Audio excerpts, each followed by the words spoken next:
Market Mantra. Market Mantra. Market Mantra. Market Mantra. Market Mantra.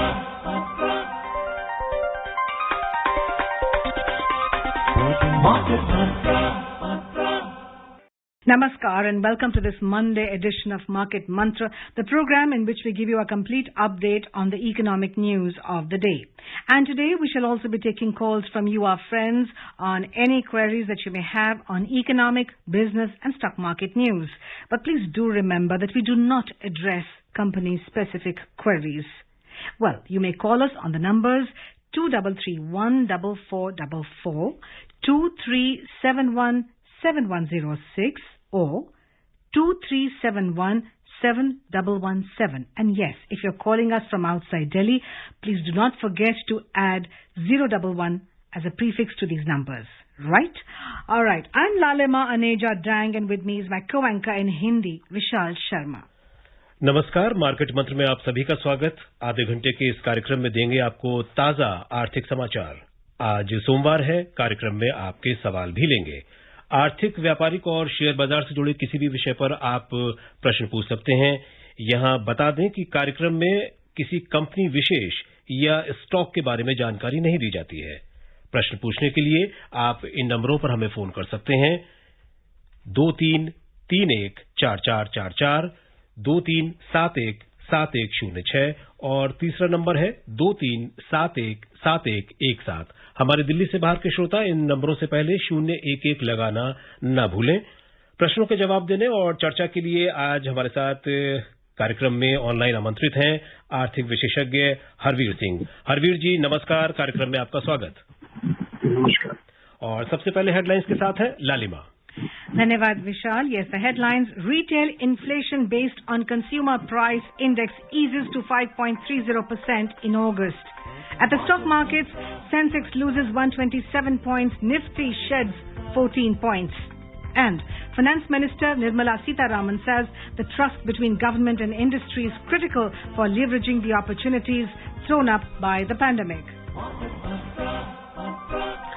उपभोक्ता मूल्य सूचकांक पर आधारित खुदरा मुद्रास्फीति अगस्त माह में कम होकर 5.3% के स्तर पर आई। सेंसेक्स में 127 अंक की गिरावट, निफ्टी में 14 अंक का नुकसान। और वित्त मंत्री निर्मला सीतारामन ने कहा कि महामारी के कारण बढ़े अवसरों का लाभ लेने के लिए सरकार और उद्योग जगत के बीच विश्वास बहुत महत्वपूर्ण।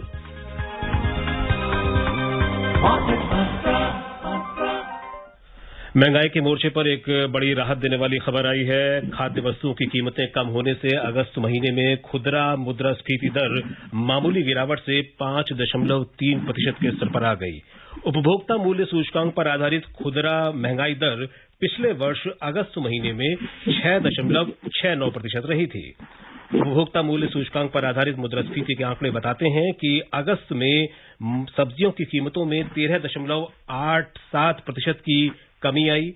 अनाज की कीमतों में भी 1.29% की नरमी रही, लेकिन दालों की कीमतों में 9.4% और वनस्पति तेलों की कीमतों में 35.90% की बढ़ोतरी भी देखी गई है। हमारे आज के सबसे पहले कॉलर सुनील दिल्ली से हमारे साथ फोन लाइन पर जुड़ गए हैं। हेलो जी सुनील जी, कार्यक्रम में आपका स्वागत है।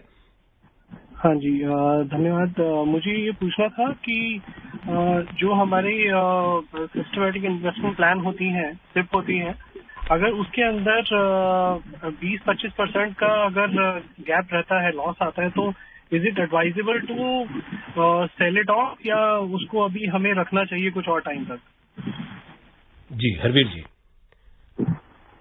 देखिए, जो SIP है, सिस्टमैटिक इन्वेस्टमेंट प्लान, ये एक तरीके से आपको रिस्क से काफी हद तक ये करता है, कवर करता है, क्योंकि कंटिन्यूटी उसमें होती है और एक्सपर्ट्स उसको इन्वेस्ट करते हैं। हाँ, ये आपने कहा कि जो सिप है, अगर वो इन्वेस्टमेंट उनका गैप आ जाता है 25% या इतना, तो नहीं आना चाहिए।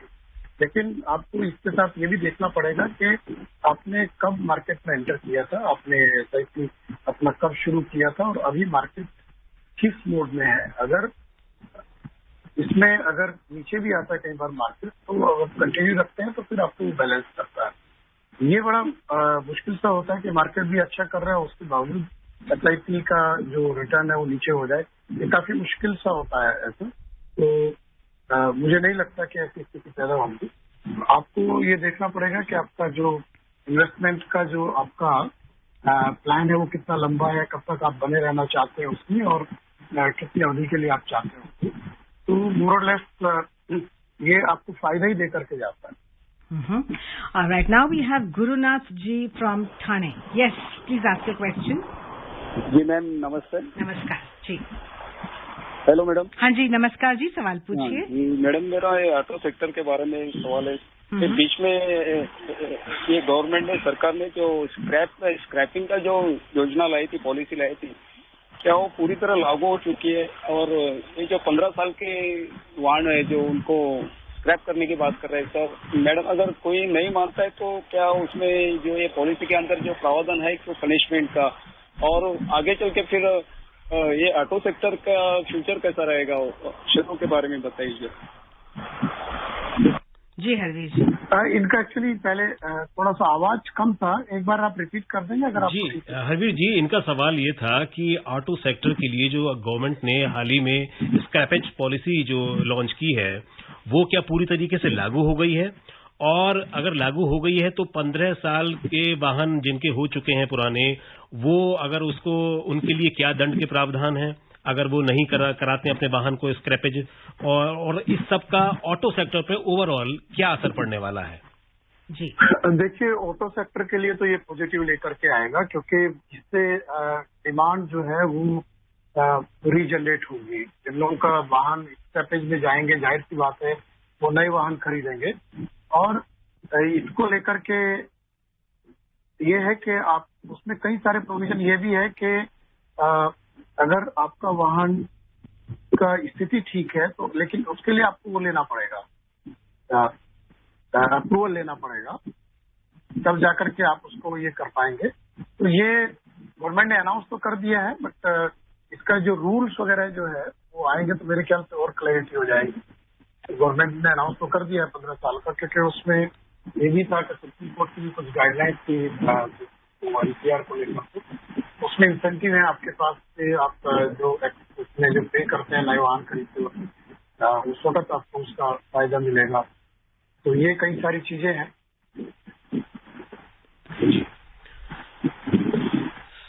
और अब हमारे साथ दिल्ली से सतीश फोन लाइन पर हैं। हेलो। हाँ जी नमस्कार जी नमस्कार। सर, ये हरवीर जी आप ये बताइए, जैसे भारत में जो भी कंपनियां घाटे में जा रही है, अगर सरकार उसको प्रॉफिट में लाने के लिए प्राइवेटाइजेशन करती है, उनका निजीकरण करती है, तो बड़े पैमाने पर उसका विरोध क्यों किया जाता है? ऐसे एडवर्टाइज किया जाता है भाई अब तो देश बस दिख गया, कुछ नहीं बचा है, अगर ये प्राइवेट होगी तो सब कुछ नीलाम हो जाएगा, ऐसा हो जाएगा। तो ये विरोध करने वाले कौन लोग हैं जो जिन्हें गवर्नमेंट जॉब का जी आपका सवाल। हेलो। इनकी पॉलिसी काफी लंबे समय से जारी है। अगर आप 1991 के जो रिफॉर्म शुरू हुआ लिबरलाइजेशन का, उसके बाद से था, और डिसइन्वेस्टमेंट का ये गवर्नमेंट का एक आया था, एक स्ट्रेटजी है। और उसमें ये है कि यहाँ पर सरकार अपने पब्लिक रिसोर्सेज को लगाती है, और अगर वो नुकसान होता है तो it is not good for the economy as well as public exchequer. तो उसी में है कि जो सेक्टर अच्छा कर रहे हैं, अगर कोई कॉर्पोरेट अच्छा तरीके से उसको मैनेज कर लेता है तो उसका परफॉर्मेंस बेहतर हो जाता है। उन लोगों ने पीछे हमारे पास इस तरह के कुछ एक्सपीरियंस और इस तरह के एग्जाम्पल्स भी हमारे सामने मौजूद हैं। इवन अगर आप देखें कि एक टाइम भी जो देश की सबसे बड़ी ऑटो कंपनी है मारुति, उसमें भी गवर्नमेंट की बराबर की हिस्सेदारी थी सुजुकी के साथ से। अभी वो सुजुकी के पास ये पब्लिक होल्डिंग्स में है। इसी तरीके से बाल्को का इन्वेस्टमेंट हुआ था, बट अभी गवर्नमेंट की इक्विटी तो है, लेकिन मैनेज जो है उसको एक प्राइवेट कंपनी करती है जिसके पास उसका जो ज्यादा स्टेक है। तो ये बहुत सारे एग्जांपल्स हैं, और बैंक्स भी में भी इस तरीके का सोची है गवर्नमेंट। तो ये माना जाता है कि जब आप लिस्टेड कंपनी होते हैं तो आपको एक जो मैनेजमेंट है उसको परफॉर्मेंस तो दिखानी पड़ती है, उसको नंबर्स को अपने बेहतर करना पड़ता है। और ये क्योंकि प्राइवेट सेक्टर अपने तरीके से ज्यादा एक उसमें काम को करता है, तो ये कहीं ना कहीं पॉलिसी इसलिए गवर्नमेंट चाहती है कि हर बिजनेस में गवर्नमेंट कराना जरूरी नहीं है। अब ये तो अलग अलग तरीके से लोग विरोध करते हैं जिनके अपने इंटरेस्ट होते हैं। तो किसी भी जो डेमोक्रेटिक कंट्री में दोनों तरह की बातें भी सामने आती है। जी, now friends, let's take a commercial break and we shall be back soon. So please stay tuned, don't go away. बड़े भैया इस कहावत को जरा एक्सप्लेन तो करिए कि नाच ना जाने आंगन टेढ़ा। सिंपल है छोटे, इन्वेस्टमेंट डांस की तरह है। अगर ध्यान से सोच समझ कर करोगे तो मस्त रहोगे, और अगर लापरवाही की बाजू वाले से भिड़ोगे। ओ तो ये बात है। हाँ छोटे, इन्वेस्ट करने से पहले पूरी जानकारी जुटाइए और बाजू वाले की नहीं अपनी अकल लगाइए। बड़े भैया अरे छोटे, भारत के सबसे बड़े स्टॉक एक्सचेंज NSE द्वारा निवेशकों के हित में जारी। सोच कर समझ कर इन्वेस्ट कर। बड़े भैया इस कहावत को जरा एक्सप्लेन तो करिए कि आंख झपक जाए और अवसर बीत जाए। अरे छोटे, मतलब ये कि अगर आप निवेश करने के बाद उसे भूल जाएंगे तो उसे बेहतर बनाने के मौके आके चले जाएंगे। ओ तो ये बात है। हाँ छोटे, निवेश के बाद उस पर निगरानी रखिए, आंखें मूंद कर सोते मत रहिए। छोटे, भारत के सबसे बड़े स्टॉक एक्सचेंज NSE द्वारा निवेशकों के हित में जारी। सोच कर समझ कर इन्वेस्ट कर। Okay, welcome back to Market Mantra. Yes, Vishal, we go on. Okay, before we go on with the news on the Sensex, let's listen to Gaurav, who's calling us all the way from Ghaziabad. Yes, Gaurav, please ask your question. Market Mantra team, namaste. Sir and madam, my question is, Parvez ji, what is the financial technology company's role in agriculture sector, and what companies are operating in agricultural sector? Technology companies that are playing some role in improvement of agriculture in India. Mm-hmm. Are they listed, or if you can name some of the companies and their role, please, it will be good. Thank you. That's a very out of the box question. Yes. Yes, Harvesh. Actually, yes. There are some startups and new fintech companies. Actually, in agriculture sector, जो role है fintech company का वही है जो कि जो payment और credit की फैसिलिटी अवेलेबल कराने का, और इसमें कुछ कंपनीज आई हैं जो कि बोरो करके फिर फार्मर्स के ग्रुप्स को या एफपीओ को उनको लैंडिंग कर रही हैं, साथ में जो स्टॉकिस्ट हैं उनको भी। तो ये एक प्रोसेस तो शुरू हुआ है, बट अभी कोई बहुत बड़ी कंपनी फिनटेक कंपनी इस तरीके से नहीं आई है। ज्यादातर जो रोल इसमें प्ले कर रहे हैं कॉपरेटिव है या public sector bank, even private sector bank का रोल तो इंश्योरेंस कंपनी का रोल जो है, बट डेफिनेटली कुछ नए एंट्रेंस आना शुरू हो गए जो कि एग्रीकल्चर सेक्टर को जो अपॉर्चुनिटी है उसको एक्सप्लॉइट करना चाहिए। जी, और अब नजर डालते हैं शेयर बाजार पर। बॉम्बे स्टॉक एक्सचेंज का सेंसेक्स आज 127 अंक की गिरावट से 0.2% नुकसान के साथ 56,178 पर बंद हुआ। नेशनल स्टॉक एक्सचेंज का निफ्टी 14 अंक कम होकर 17,355 पर आ गया। व्यापक बाजार का प्रदर्शन सेंसेक्स से बेहतर रहा। बीएसई मिड कैप इंडेक्स 0.3% और स्मॉल कैप इंडेक्स 0.8% लाभ में रहे। और रुपए पर अगर हम नजर डालें तो अंतर बैंकिंग विदेशी मुद्रा विनिमय बाजार में रुपया आज 17 पैसे कमजोर होकर $1 के मुकाबले 73 रुपए 67 पैसे पर बंद हुआ। At the stock markets, the Sensex at the Bombay Stock Exchange fell 127 points or 0.2% to end at 56,178 today. Nifty at the National Stock Exchange shed 14 points to 17,355. But the broader market outperformed the Sensex with the BSE Mid-Cap Index inching up 0.3% and the Small Cap Index rising 0.8%. Among the sectoral indices on the BSE, the Metal Index was the leading gainer, rising 1.5%. The Basic Material Index rose 1.1%. The Telecom, the IT and the Tech indices advanced 0.7% each. The Realty Index gained 0.6%. The Healthcare Index added 0.4% and the Utilities Index moved up 0.2%. Among the declining index, the Energy Index lost 1.5% and the Bankex shed 0.5%. And now we are joined by SPS Jain, another regular listener of ours, all the way from Greater Noida. जी जैन साहब, सवाल पूछिए। नमस्कार market मंत्रा team और हरवीर सिंह जी को नमस्कार। नमस्कार। अभी सरकार ने कुछ दालों पर, मूंग की दाल पर और सरसों पर एमएसपी बढ़ाई है। इसका क्या मतलब है? क्या सरकार चाहती है कि किसान अब सरसों और मूंग की दाल को ज्यादा बोएं? और दूसरा सवाल यह है कि अभी जो लेट बारिश हो रही है, इससे हमारे रबी की फसल की बुआई पर क्या असर पड़ेगा? अच्छा, देखिए, ये जो अभी गवर्नमेंट ने एमएसपी जो रबी का सीजन है 2022-23 मार्केटिंग सीजन, इसके लिए अनाउंस की है, तो इसमें जो फोकस रहा है वो ये है कि डाइवर्सिफिकेशन ज्यादा हो। असल में हम लोग दालों और खाद्य तेलों के मामले में उतना मजबूत नहीं है और हमें आयात करना पड़ता है। खाद्य तेलों का तो हमारा लगभग आधे से ज्यादा जरूरत का आयात करना पड़ता है। तो सरकार की कोशिश है कि किसान इन दो फसलों को ज्यादा उगाएं, दालों को और तिलहन फसलों को। इसीलिए आप देखिए कि जो मस्टर्ड रेपसीड है उसमें 400 रुपये क्विंटल एमएसपी बढ़ाया है और मसूर का भी करीब 400 रुपये ही बढ़ा है। बाकी जो क्रॉप है उनका नहीं बढ़ा है, मतलब उस अनुपात में नहीं बढ़ा है, उनका कम बढ़ा है। तो उसमें लक्ष्य यही है कि आप एनकरेज करें उन फसलों को जिनका देश में अभी ज्यादा जरूरत है उत्पादन की। और क्योंकि फूड ग्रेन का ज्यादा प्रोडक्शन होता है, ऑलरेडी हम लोग बहुत ज्यादा स्टॉक सेंटर फूड ग्रेन है और प्रोडक्शन काफी ज्यादा है, तो वहां से डाइवर्सिफाई करके फार्मर्स को ये दूसरी क्रॉप पे लाने का इसके पीछे स्ट्रेटजी रही है इस अनाउंसमेंट में। जो आपने कहा कि जो लेट ट्रेंड है अभी सितंबर में जो है, हालांकि कुछ हिस्से में अभी तक डेफिशिएंट रेनफॉल था।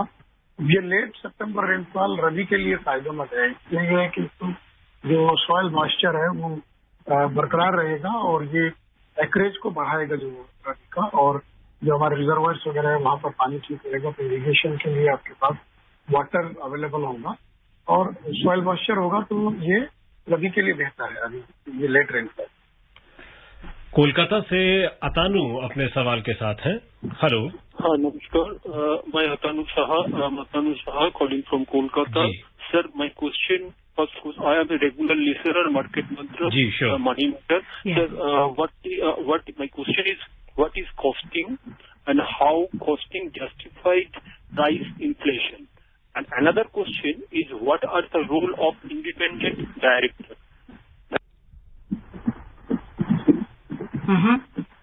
जी हरवीर जी, इनका सवाल कॉस्टिंग से जोड़ा था कि कॉस्टिंग क्या है और कॉस्टिंग और प्राइस इन्फ्लेशन कैसे एक दूसरे से संबंधित है।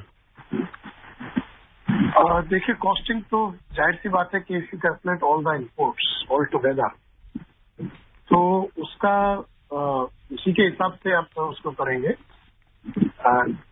पूरा किसी प्रोडक्ट को या किसी भी आउटपुट के लिए जो आपकी कॉस्ट आती है उनको आप इंक्लूड करते हैं, but at the same time आप उसमें जो आपका कैपिटल कॉस्ट है उसको भी शामिल करते हैं, not just raw material and management cost. ये सारा है। प्राइस इन्फ्लेशन जाहिर सी बात है कि अगर it depends, costing also have a direct impact on this thing. If input cost is going up, definitely then this costing will go higher और इसका प्राइस पे डायरेक्ट एक इम्प्लीकेशन आएगा। Any product or any manufacturing or service thing, it will have a direct relation with price inflation. And Harveerji, he also wanted to know about the role of an independent director in a company. Yes, देखिए, independent director किसी भी company में एक watchdog की तरह से काम करते हैं और ये जो लिस्टेड कंपनीज है उन सबके लिए ये मैंडेटरी होता है, क्योंकि जो इन्वेस्टर का इन्वेस्टमेंट है उसका जो सेफ्टी है, कहीं कंपनी में कोई ऐसा काम तो नहीं होना है नंबर्स को लेकर के या डिसीजन मेकिंग को लेकर के, जबकि जो इन्वेस्टर्स हैं उनके इंटरेस्ट को उससे नुकसान हो रहा है। This is a basic fundamental objective behind this. He और she work like watchdog for the investors. कोई भी स्टैट्यूटरी नॉर्म्स जो ठीक से फॉलो हो रहे हैं, कोई नंबर्स चेंज उस तरह से तो नहीं हो रहा है, तो ये सब चीजें हैं। और कई बार ये सब सामने भी आया कि अब इंडिपेंडेंट डायरेक्टर्स के जो भूमिका है उसको लेकर के भी कई सारे चेंजेस गवर्नमेंट ने और ये रेगुलेटर्स ने किए हैं कि वो भी अकाउंटेबल हों। So almost like an ombudsman, right? Yeah. Almost, yeah. Okay, we go in for a short commercial break, friends, and we shall be back very soon. Stay tuned. बड़े भैया इस कहावत को जरा एक्सप्लेन तो करिए कि नाच ना जाने आंगन टेढ़ा। सिंपल है छोटे, इन्वेस्टमेंट डांस की तरह है। अगर ध्यान से सोच समझ कर करोगे तो मस्त रहोगे, और अगर लापरवाही की बाजू वाले से भिड़ोगे। ओ तो ये बात है। हाँ छोटे, इन्वेस्ट करने से पहले पूरी जानकारी जुटाइए और बाजू वाले की नहीं अपनी अकल लगाइए। बड़े भैया अरे छोटे। भारत के सबसे बड़े स्टॉक एक्सचेंज NSE द्वारा निवेशकों के हित में जारी।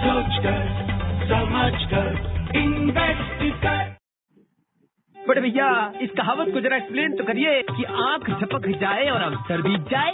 अरे छोटे, मतलब ये कि अगर आप निवेश करने के बाद उसे भूल जाएंगे तो उसे बेहतर बनाने के मौके आके चले जाएंगे। वो तो ये बात है। हाँ छोटे, निवेश के बाद उस पर निगरानी रखिए, आंखें मूंद कर सोते मत रहिए। बड़े छोटे।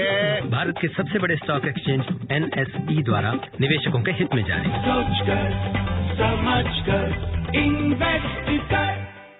ब्रेक के बाद कार्यक्रम में आपका फिर स्वागत है।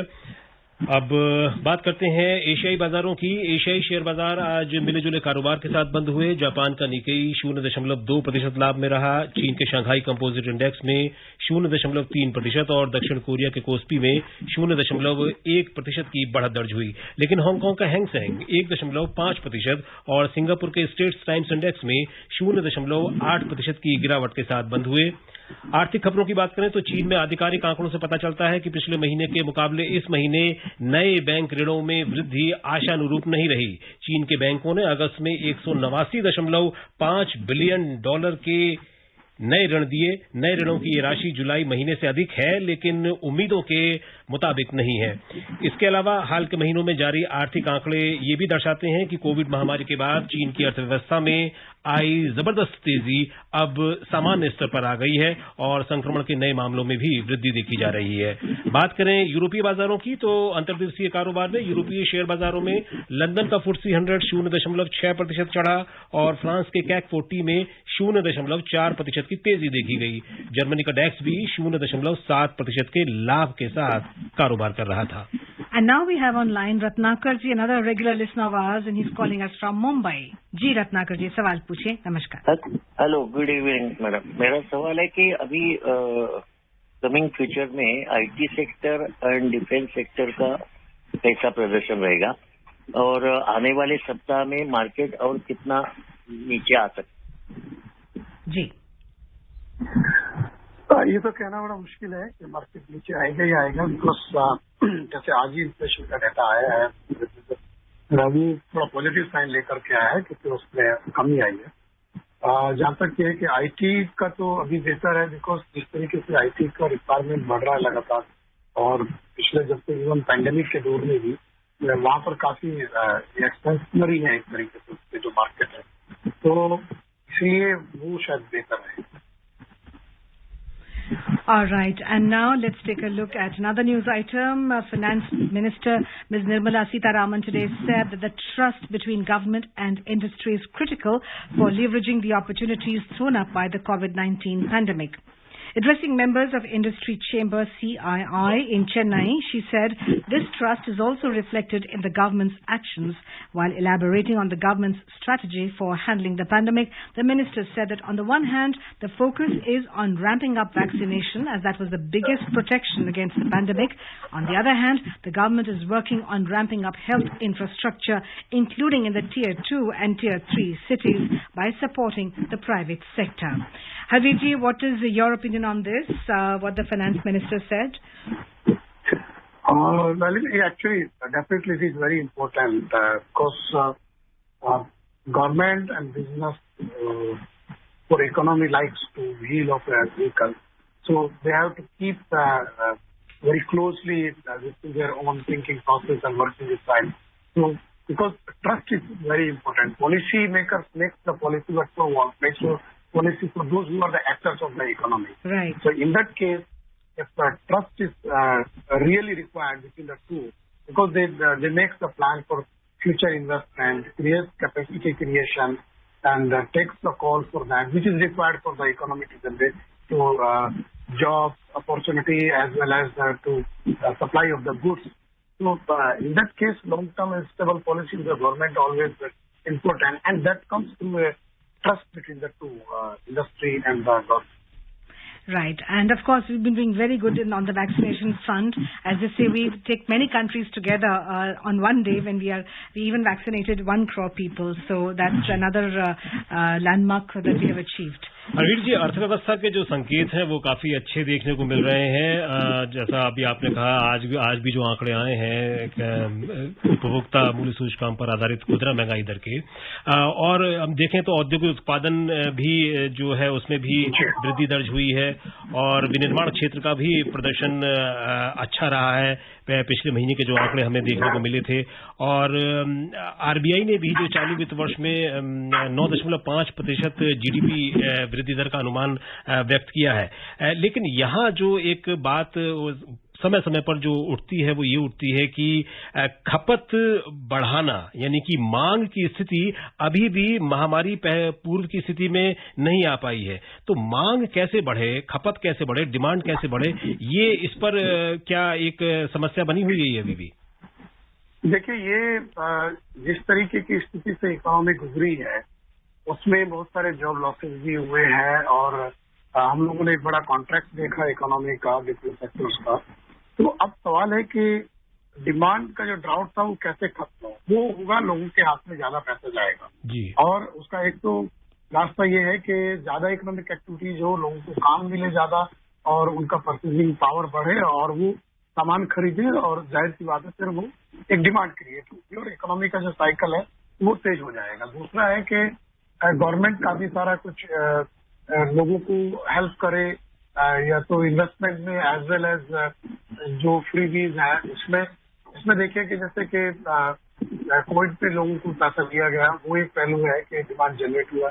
मनरेगा में काफी सारा लोगों के हाथ में पैसा रूरल एरिया में जा रहा है। फिर ये प्रधानमंत्री किसान सम्मान निधि में एक बड़ा पैसा 70,000 करोड़ से ज्यादा जाता है, रूरल इकोनॉमी में पुश होता है। तो ये सब मेजर है जो कि डिमांड को बढ़ाने वाले हैं। अब उसमें ये पब्लिक एक्सपेंडिचर कितना ज्यादा हो सकता है, सब एक्चुअली एक थ्योरी ये भी है कि पब्लिक एक्सपेंडिचर जितना बढ़ाया जाएगा ऐसे मौके पे वो फायदेमंद होगा। Right.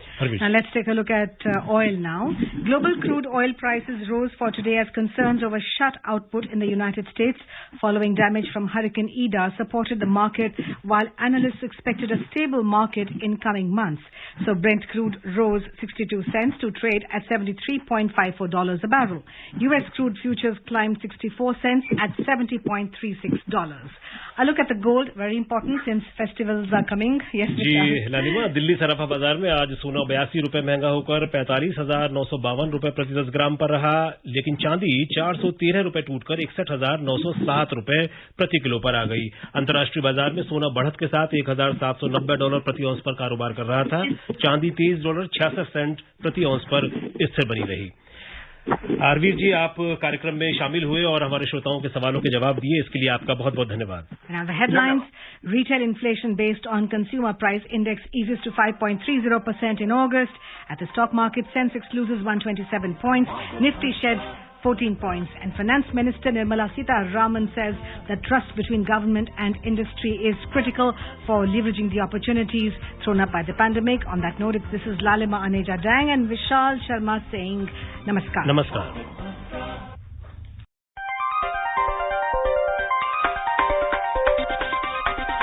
Market